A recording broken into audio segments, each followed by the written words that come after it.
A paz do Senhor Jesus, meus amados irmãos, vamos começar aqui mais um Cafezinho com Jesus. Eu sou o pastor Alex, que apresento o Cafezinho, e hoje nós estamos em um estudo de Colossenses, né? Carta de Paulo aos Colossenses, no seu capítulo 1 ainda. Ontem a gente frisou e falou bastante, né, do versículo 10 do primeiro capítulo de Colossenses, né? E eu frisei muito na inteligência espiritual, né? Recebi inúmeras mensagens me agradecendo, né? De pessoas que gostaram da ideia, pessoas que me contaram até histórias também. Muito bom mesmo, né? Vamos lá, versículo 11 do capítulo 1 de Colossenses. Corroborados em toda a fortaleza, segundo a força da sua glória, em toda paciência e longanimidade, com gozo. O que é gozo? É prazer, né? Dando graças ao Pai que nos fez idôneos para participar da herança dos santos na luz, o qual nos tirou da potestade das trevas e nos transportou para o reino do Filho do seu amor, em quem temos a redenção, pelo seu sangue, a saber, a remissão dos pecados, o qual é a imagem de Deus invisível, o primogênito de toda a criação, porque nele foram criadas todas as coisas, quer nos céus, na terra, visíveis e invisíveis, sejam tronos, sejam dominações, sejam principados, sejam potestades, tudo foi criado por ele e para ele. Bom, Jesus tem essa glória, né? Ele foi o responsável, que tudo foi criado por ele e para ele. Tá entendendo? Agora, demônios, não tem como, meus irmãos, demônio medir forças com Deus, com Jesus. Não tem como. É comparar uma girafa com uma formiguinha. É comparar. A formiguinha seria o diabo. A altura da girafa e a força seria como se fosse Deus. Ou um elefante.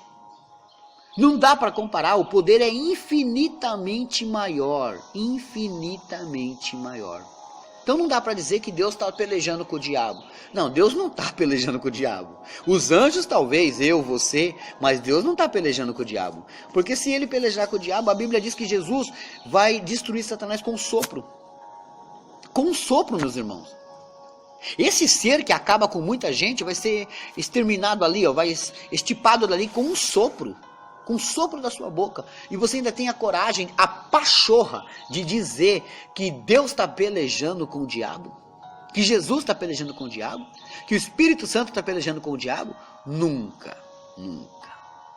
Bom, vamos continuar? Verso 17. E ele é antes de todas as coisas, e de todas as coisas subsistem por ele. E ele é o cabeça do corpo da igreja.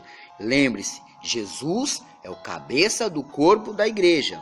É o princípio e o primogênito dentre os mortos, para que em tudo tenha preeminência.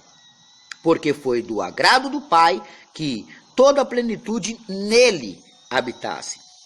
E que, havendo por ele feito a paz, pelo sangue da sua cruz, por meio dele, reconciliasse consigo mesmo todas as coisas, tanto as que estão na terra, como as que estão no céu.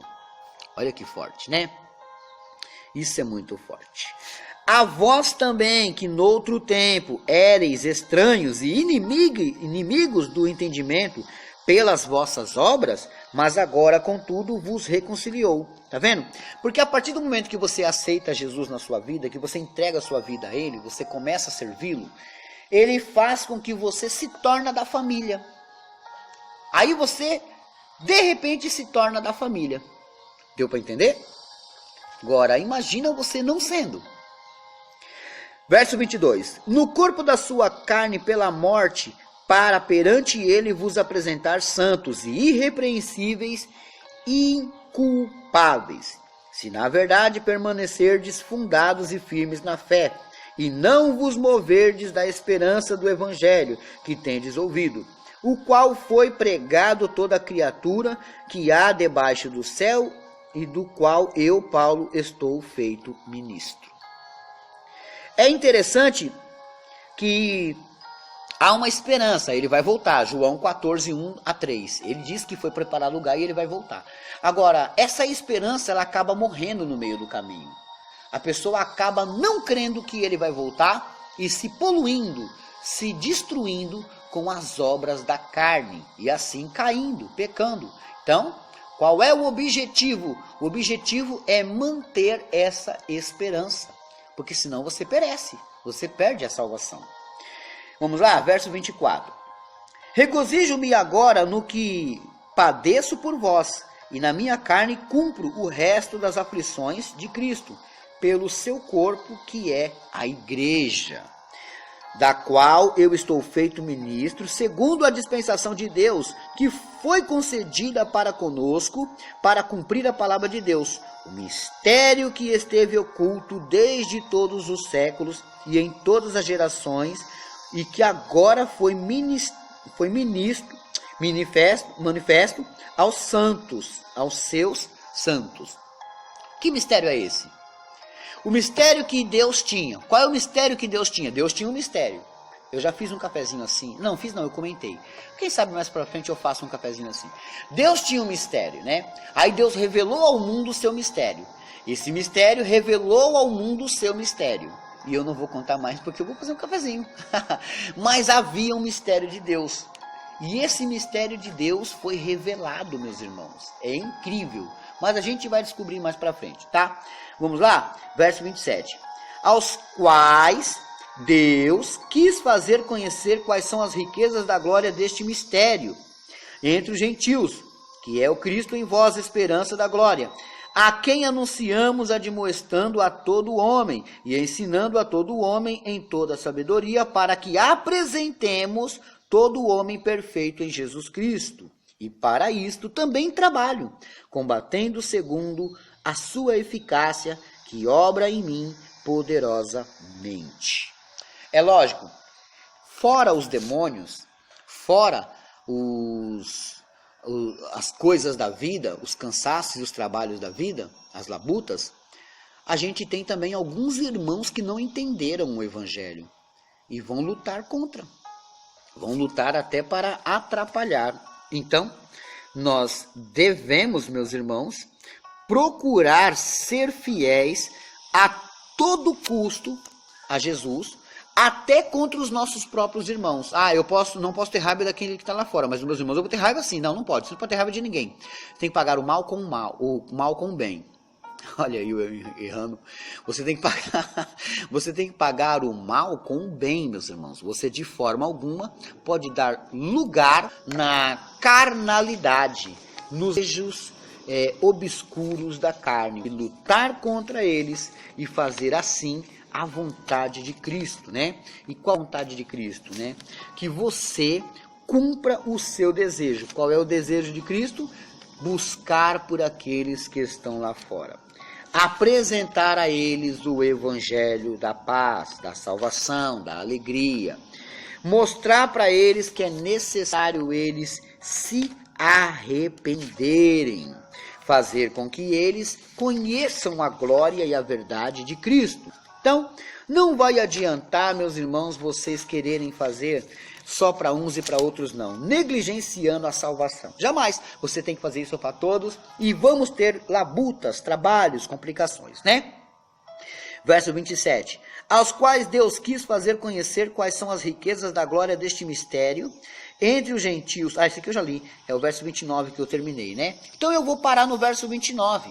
Por quê? Porque aí amanhã a gente já começa o capítulo 2, né? Eu acredito que todo mundo, meus irmãos, tem prova, tem luta, tem dificuldade. A gente, muitas das vezes, acha que a gente tem que esperar a pessoa vir pedir perdão, só porque ela errou. Às vezes você mesmo pode pedir perdão. Ela vai pensar, poxa, eu que errei e ele está pedindo perdão? Sim, porque a todo custo devemos construir pontes e não destruir pontes. Existe o crente que destrói pontes. Para que serve uma ponte? Porque no meio há um abismo. Então, se você construir uma ponte, teremos passagem um com o outro. Teremos união um com o outro. Tem crente que só destrói pontes. Mas também tem crentes que só faz as pontes. Né? A gente tem que procurar fazer de tudo, meus irmãos, para construir as pontes, né? Bom, meus irmãos, olha só, vou deixar a lição de casa aqui, ó. Salmo 46, verso 5, né? Salmo 46, verso 5. Hoje é aniversário da Ana Cássia, lá da Bahia, meus irmãos. Feliz aniversário, varoa. Deus abençoa grandemente. Um abraço para Odivânia, né? Hoje também é aniversário da Maria do Socorro. Maria do Socorro de Almeida. Feliz aniversário, varoa. Deus abençoa grandemente. Ela pertence à Igreja Apostólica Carvalho de Justiça, né? Eu paro por aqui. Não vou deixar aviso hoje, mas amanhã tem mais. Deus abençoe a todos e fiquem todos na paz do Senhor Jesus.